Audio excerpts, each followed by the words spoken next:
குடியரசு தினத்தை முன்னிட்டு விஜயோட 69வது திரைப்படத்தோட ஃபர்ஸ்ட் லுக் போஸ்டர் நேற்றுக்கு காலையில் வெளியாச்சு.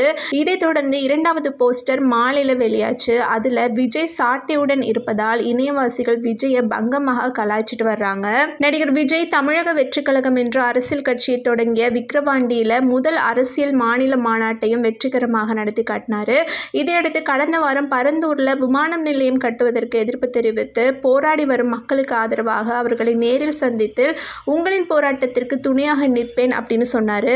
இப்படி விஜயோட அரசியல் களம் சூடுபிடித்திட்டு இருக்கிற நிலையில குடியரசு தினத்தை முன்னிட்டு விஜயோட கடைசி திரைப்படமான தளபதி 69 திரைப்படத்தோட ஃபர்ஸ்ட் லுக் போஸ்டர் நேற்றுக்கு காலையில வெளியாச்சு.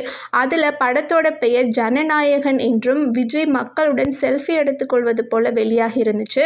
அந்த போஸ்டர் வரவேற்பு பெற்ற நிலையில ஜனநாயகம் திரைப்படத்தோட 2வது போஸ்டர் பிற்பகல்ல வெளியாச்சு.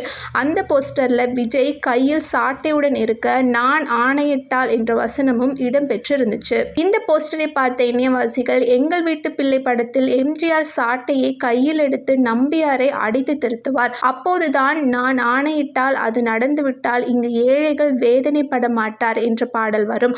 அதே போல விஜய் ஊழல் அரசியல்களை சாட்டையால் அடிக்கப் போகிறாரா என்றும், இல்லை அண்ணாமலை தன்னைத்தானே சாட்டையால் அடித்து கொண்டாரே அதுவா என்றும் விஜயை பங்கமாக ட்ரோல் செஞ்சுட்டு வர்றாங்க.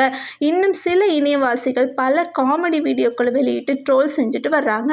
அஜித்தை வைத்து மாஸ் வெற்றி படத்தை கொடுத்த இயக்குனர் வினோத் இயக்கத்தில் தளபதி விஜய் தன்னுடைய 69வது படமான ஜனநாயகன் படத்தில் நடிச்சிட்டு வர்றாரு. இந்த படத்தில் விஜயுடன் இணைந்து பூஜா ஹெக்டே, பாபி தியோல், பிரகாஷ் ராஜ், கௌதம் மேனன், பிரியாமணி, நரேன், மோனிஷா பிவௌசி, மமிதா பைச்சு பலர் நடிச்சிட்டு வர்றாங்க.